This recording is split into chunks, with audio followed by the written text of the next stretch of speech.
What's up, everybody? This is James Young Kirby, and I thought I'd bring you a new topic, one on the subject of Ouija boards. Now, I get asked a lot about Ouija boards.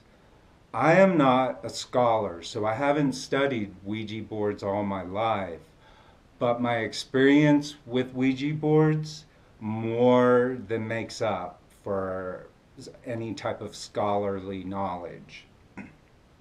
Now, it is believed that ancient China was the birthplace of automatic writing.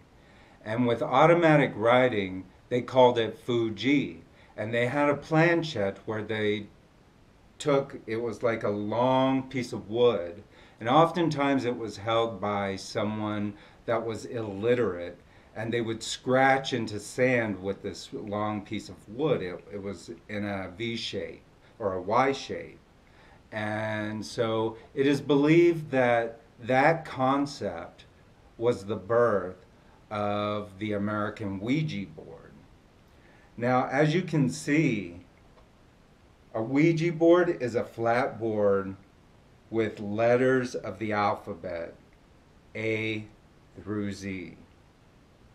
It also has numbers 0 through 9, and it also has words yes, no, goodbye.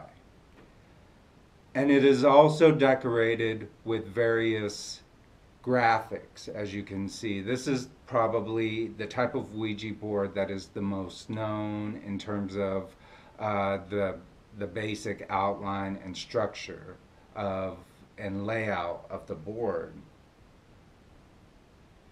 It is also referred to as a spirit board and talking board. It is accompanied with this thing called a planchette, and it's usually in the shape of a spade of some sort or an upside down heart.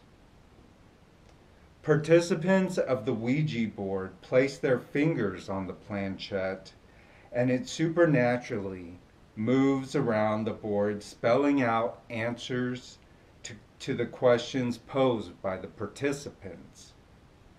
It was first introduced to the public in July of 1890 by its inventor, Elijah Bond.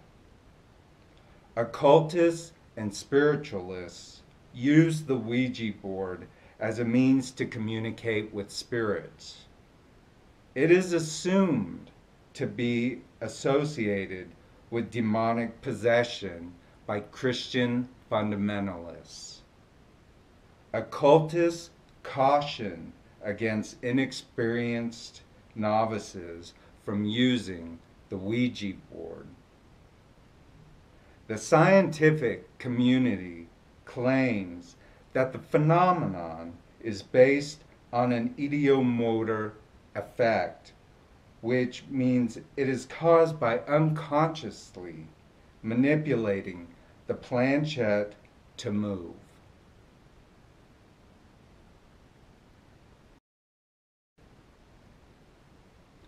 The importance of the Ouija board.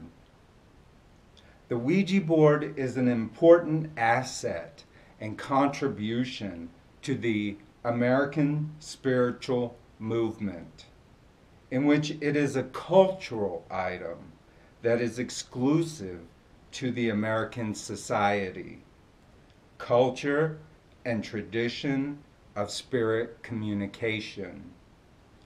The Ouija board is a historical item that is deeply rooted in the psyche of the American spiritual identity. Although China is the first country to practice planchette writing, the Ouija board is definitively an American innovation and invention.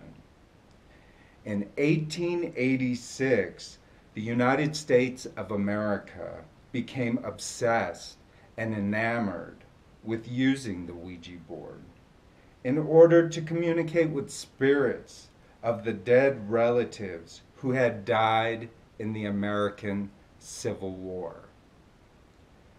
The Ouija board is steeped in American society and culture, and so references of the Ouija board can be found throughout America. I want to extend on how important the Ouija board is to American society when its origins began exclusively during the time of the American Civil War. Imagine that America was in complete devastation and horror with the amount of casualties. People had lost many relatives in that war. And so the Ouija board was an important tool in helping to communicate with people on the other side that many Americans had lost.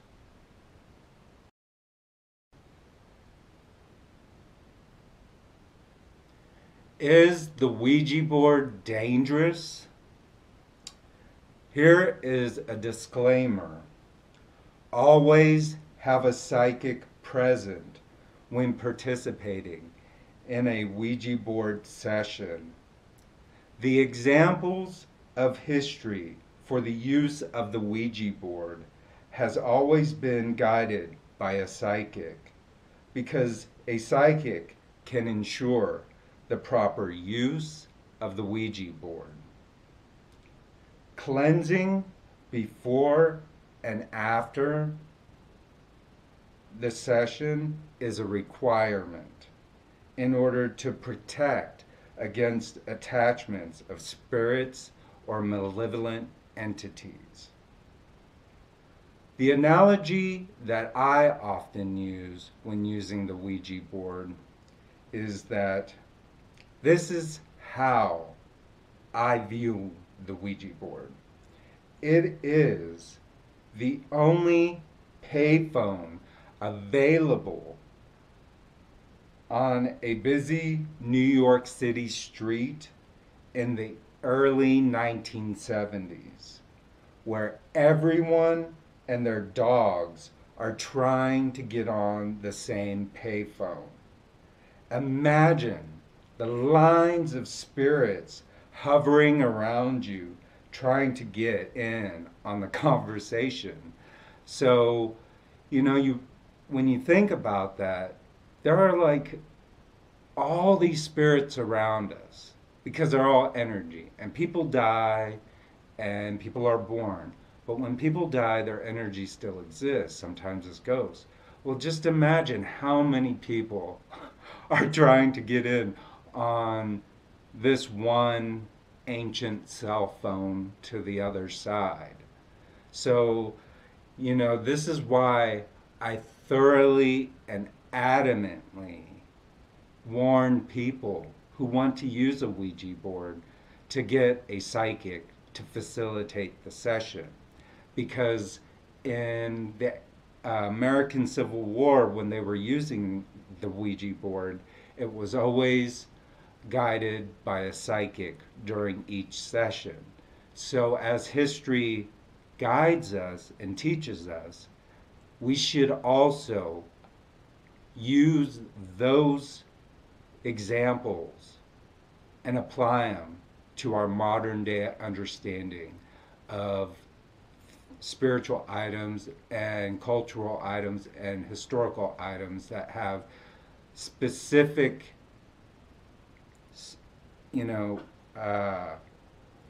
spiritual connections to American society.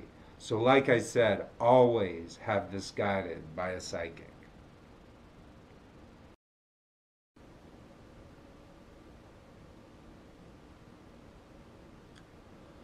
My introduction to the Ouija board. Well, I was 13 years old, and my family had moved into a haunted house in McDonald, Pennsylvania. And we were about 30 minutes away from Pittsburgh. And we had gone to the mall, and I had saved my money. And I thought, this is something I've always wanted, was a Ouija board.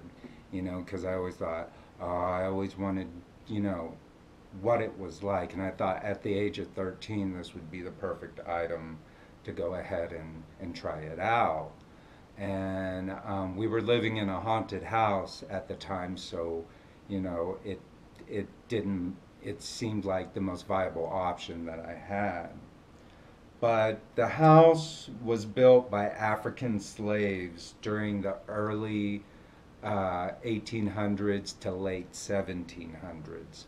So slavery was still prevalent up in the northern parts of America at that time. And the Ouija board, I thought, I could possibly communicate with some of them. I began to notice like unusual activities in the house before I got the Ouija board. And so, like I said, at the age of 13, I went out with my big allowance and purchased a Ouija board.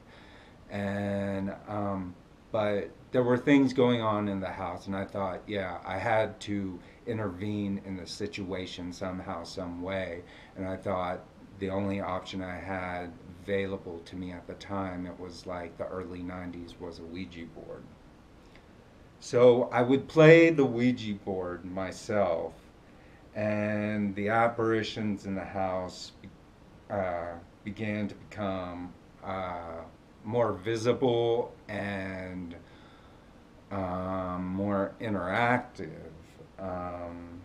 And I began to see them more specifically, like what went on in what room and who lived or who stayed in what rooms of the house. So like I said, I would put my hands on the Ouija board, and then it started moving. So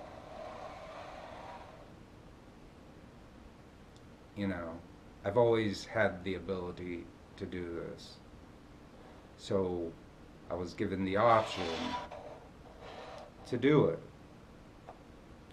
And so the ghosts, yeah, they were beginning to become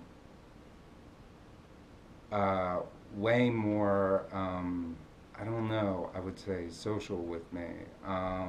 So I was able to kind of contain the energy within the house from getting overwhelming, intense. And I thought, this way I could communicate with them. So as I say earlier, I strictly advise anyone who plans on using a Ouija board to have a psychic to facilitate in the sessions, because you never know what attachments you're going to get. So,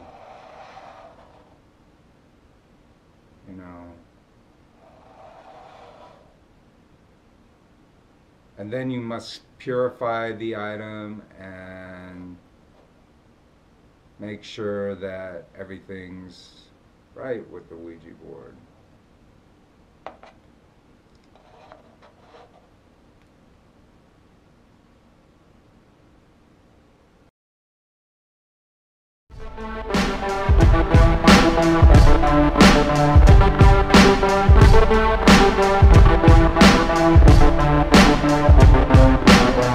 Thank you.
like my video and you want to see more, hit like and subscribe. You can find me at Facebook and Instagram at JYK113077.